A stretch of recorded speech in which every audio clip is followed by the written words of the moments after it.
Nailigtas ang 18 babae kabilang ang 7 menor de edad na ibinubugaw umano sa isang resort sa Binangonan, Rizal. Naaresto naman ang 2 umano'y nasa likod ng iligal na gawain. Balitang hatid ni Jamie Santos.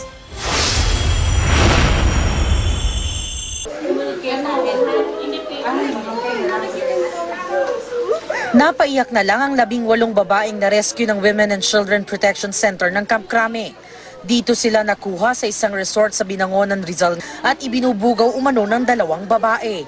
Bali, nakareceive tayo sa concerned citizen na may nangyayari ngang pagre-recruit sa mga minor na ginagamit na sa prostitution. So, kinandakan natin to ng surveillance. Actually, tinrabaho to ng WCPC.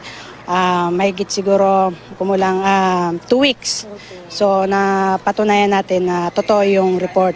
Lumapit daw ang 2 suspect na kilala sa mga alias na Apple at Joanne sa asset ng mga pulis at inalo kung gusto nito ng mga babae. Tapos, dinala raw nila ang mga dalagita sa villa ng asset na nagpanggap na parokyano. 7 sa mga na-rescue ang kumpirmadong menor de edad, habang for verification pa ang edad ng 11. Sa panayam ng mga taga-DSWD sa mga dalagita, niyaya lang daw sila na mag-swimming ng 2 umano'y bugaw. Di raw nila alam na ibubugaw sila. Hindi naman itinanggi ng mga suspect ang kanilang trabaho, pero di raw totoo na di alam ng mga babae ang kanilang gagawin doon. Dati naman po kasi nilang gawain po yun. Nakilala po namin sila. Ganun na po talaga sila. Magkano po ang hatian nyo dyan? Maliit lang po.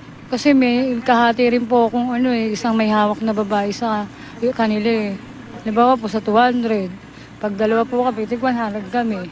Jamie Santos, GMA News.